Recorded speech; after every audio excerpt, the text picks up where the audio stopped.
আপনি যদি রাজি হন, রাজি না হন গো আব্বা শুনে রাখুন, আমি কিন্তু স্বইচ্ছায় নিজে ওই ছেলেকে গ্রহণ করে নিব।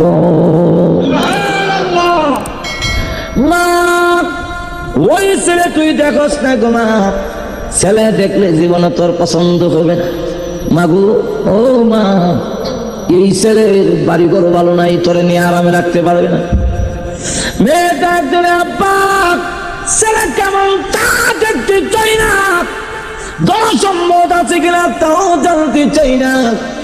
এই ছেলের প্রস্তাব দেওয়ার সময় বিশ্ব নবী রাহমাতুল লিল আলামিনের নাম উল্লেখ করে দিয়েছেন। যেই নবীর প্রস্তাব প্রত্যাখ্যান করলে কিয়ামতের মাঠে ওই রাসূলের সুপারিশ আমার নসিব হবে না। এমনি ওই মেয়ে যখন রাজি হয়ে গেল, বাবার কি করবেন? ছেলেকে আবার ডেকে আনলেন। ছেলে তোমার বিয়ে করার মতো টাকা পয়সা আছে নি? কম চাই। এখন নিজের পক্ষ থেকে টাকা দিয়ে দিলেন, বাজার করো, বিয়ে হবে।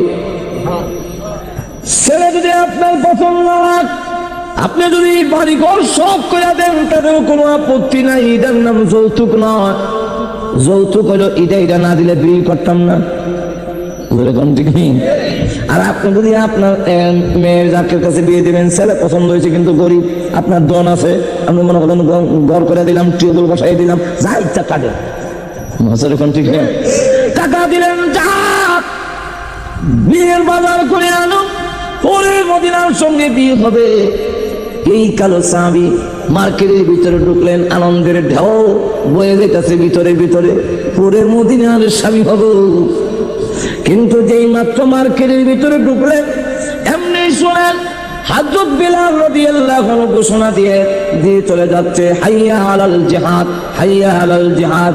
মুসলমানরা আর ঘরে বসে থাকতে পারো না, উহুদের ময়দানে দ্বীনের নবীর সন্ধান পাওয়া যায় না। এখন কি করি? মহিলা পর্যন্ত উহুদের ময়দানের দিকে দৌড়ায়, ফাতেমা রাদিয়াল্লাহু আনহা পর্যন্ত উহুদের ময়দানের দিকে দৌড়ায়, ঘর থেকে বের হয়ে গেছে। হাসান হোসেন কইরা উহুদের ময়দানে তোর নানার সন্ধান পাওয়া যায় না। মহিলারা পর্যন্ত দৌড়ায় উহুদের ময়দানে। ইমরাতে আনসারী একজন মহিলা উহুদের ময়দানের দিকে দৌড়ায়। আরেকজন জিজ্ঞাসা করে, ও মহিলা কোথায় যাও? পাগল নিবেশে আওলা কেছি। মহিলা ডাক দেয়া বলে, উহুদের ময়দানে যাই, গিয়ে লাভ নাই তো, তোমার আব্বা যে যুদ্ধের ময়দানে এসেছিলেন তিনি তো শহীদ হয়ে গেছে। মহিলা তামেনা আরো দৌড়ায়, আরেকজন জিজ্ঞাসা করে, কোথায় যাও? উহুদের ময়দানে যাই, গিয়ে লাভ নাই, তোমার স্বামী যে এসেছিলেন তিনি তো শহীদ হয়ে গেছেন। মহিলা থামে না, পাগলের মতো দৌড়ায়। আরেকজন জিজ্ঞাসা করে, ও মহিলা কোথায় যাও? পাগল নিবেশে আওলা কেসে, তোমার তো দেখা যায় পাগলের মতো দৌড়তেছ। উহুদের ময়দানে যাই, গিয়ে লাভ নাই, তোমার ছেলে যে যুদ্ধের ময়দানে এসেছিল তিনিও শহীদ হয়ে গেছে। এমনি ডাক দেবে, সাহাবীরা রে, কে শহীদ হইল না হইল সেটা জানতে চাই না, আগে সংবাদ দাও উহুদের ময়দানে দিনের নবী রাহমাতুল লিল আলামিন জিন্দা আছেনি। আল্লাহর রাসূল যদি উহুদের ময়দানে জিন্দা থাকে, স্বামী বাবা সন্তানের ব্যথা দূর হয়ে যাবে।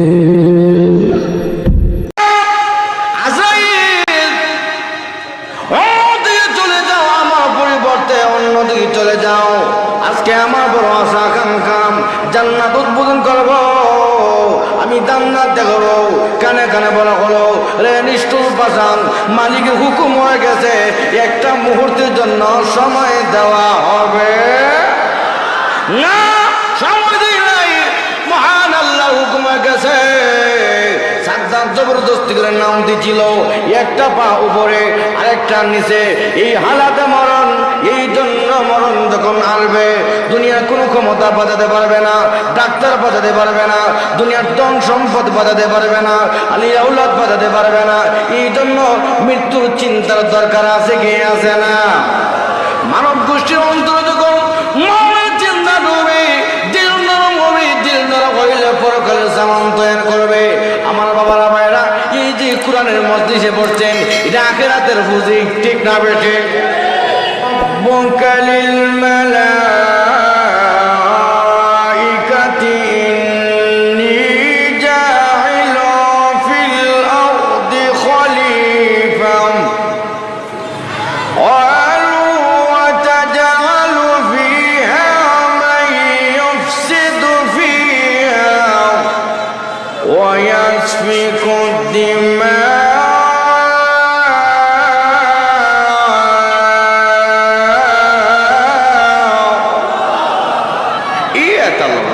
আমি যখন ফিরিস্তাদের নিয়ে পরামর্শ করব, কিসের পরামর্শ? ফিরিস্তারা পৃথিবীর লোকে খলিফা নির্বাচন করতে চাচ্ছি, মানব গোষ্ঠী পাঠাতে চাচ্ছি, তাতে তোমরা কি বলো? ওরা জবাব দিয়েছিল, আল্লাহ মাই ইউফসিদু ফিহা ওয়া ইয়াসফিকুদ দিমা, ওরা তো দুনিয়া থেকে ফিতনা ফাসাদ, রক্তপাত, কাটাকাটি, মারামারি করবে। আল্লাহ ওয়া নাহনু নুসাব্বিহু বিহামদিকা ওয়া নুকাদ্দিসু লাক, আমরা আপনার তাসবিহ তাহলিল, আপনার জিকির আজকার করি, কেন এই জাতি সৃষ্টি করবেন? আল্লাহ তখন বলেছেন, ওয়ালা ইন্নী আ'লামু মা লা তা'লামুন।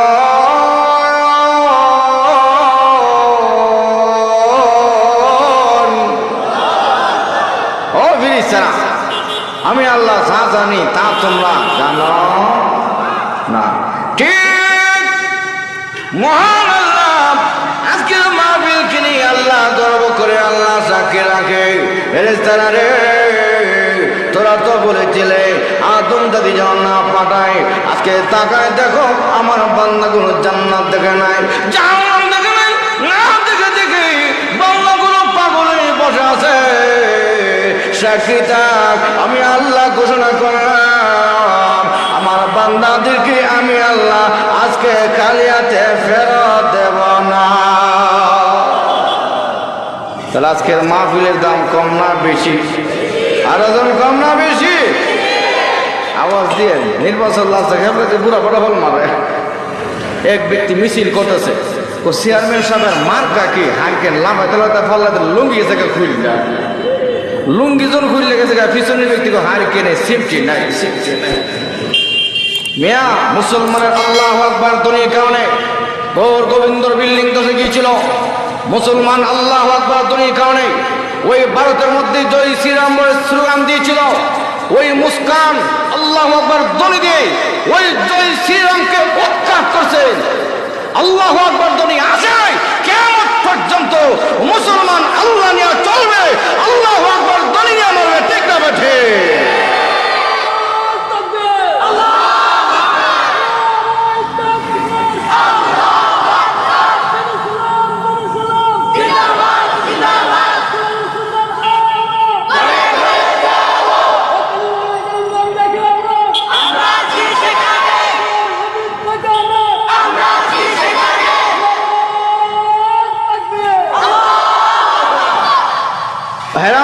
তাহলে আসুন আমি আপনাদের সামনে পবিত্র কোরআন থেকে সূরাতুল মুলক, জনসাধারণ সহজে বুঝবেন, তাবারাকাল্লাহু সূরা। কোন সূরা? তাবারাকাল্লাহু সূরা 2 নম্বর আয়াত। রাসূলের অনেক হাদিস থেকে হাদিস তেলাওয়াত করেছি। ওই কোরআন এবং হাদিসকে সামনে রেখে একটি বিষয় নিয়ে আলোচনা করব, সেটা হচ্ছে মৃত্যু সম্পর্কে এবং কবরের ভয়াবহতার আযাব সম্পর্কে। আল্লাহ পাক তৌফিক দান করলে এই বিষয়কে সামনে রেখে আলোচনা করব। ওমা তৌফিক ইল্লা বিল্লাহ। তো আসুন যে আয়াত তেলাওয়াত করছি সেই আয়াতের তরজমা শুনুন। আল্লাহ পাক কোরআনে বলে, আল্লাযী খালাকাল মাউতা ওয়াল হায়াতা লিয়াবলুয়াকুম আইয়ুকুম আহসানু আমালা।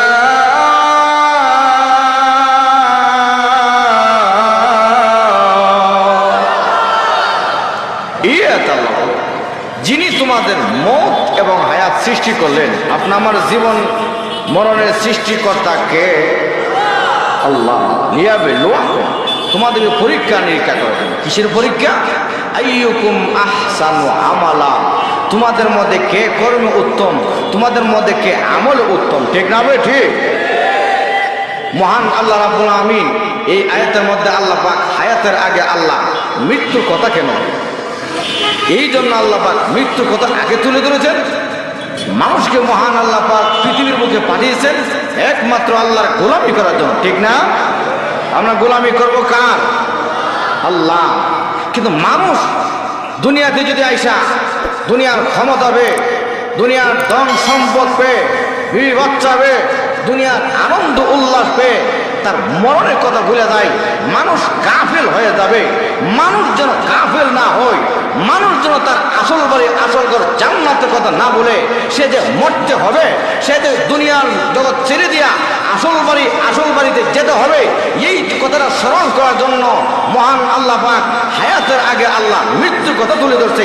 মানুষের অন্তর মৃত্যুর চিন্তা থাকলে নামাজ ছাড়বে না, কুরআন ছাড়বে না, জিকির ছাড়বে না, সুদ খাবে না, ঘুষ খাবে না, অন্যায় অবিচার জুলুম নির্যাতন করবে না, ঠিক না বেঠে?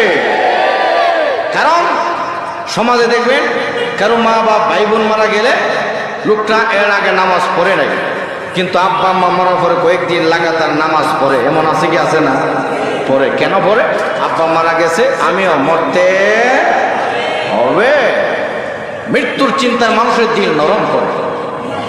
এই জন্য তাফসীর ইবনে কাসির মধ্যে উল্লেখ করা হচ্ছে, কোনো ব্যক্তি যদি দৈনিক 20 বার মৌতের কথা স্মরণ করে, ওই দিন ওই লোকটা মারা যায়, আল্লাহ রসুল বলতে তাকে শাহাদাতের মর্যাদা আল্লাহ দান করবে। সুবহানাল্লাহ। আম্মা জান কাছে একজন মহিলা রয়েছে, মা কেউ জানে আমার নামাজ ভালো লাগে না, আমল ভালো লাগে না, কোরআন পড়তে ভালো লাগে না। আম্মা জান ওই মহিলার ওয়াজ করে বোঝালো, এ নারী, বেশি বেশি মৃত্যুর চিন্তা করো। মহিলা মৃত্যুর চিন্তা করে। এখন মহিলার জীবন পরিবর্তন। আগে নামাজ পড়তেন, এখন নামাজ পড়ে। এই জন্য আল্লাহ দিল পাশা হয়ে গেলে মৃত্যুর চিন্তা ঢুকাও। ওই দুনিয়াতে জায়গা নয়, আসল বাড়ি আসল ঘরে জান্নাতে, সেখানে যেতে হবে। এই দুনিয়ার মধ্যে কেউ চিরদিন থাকতে পারবে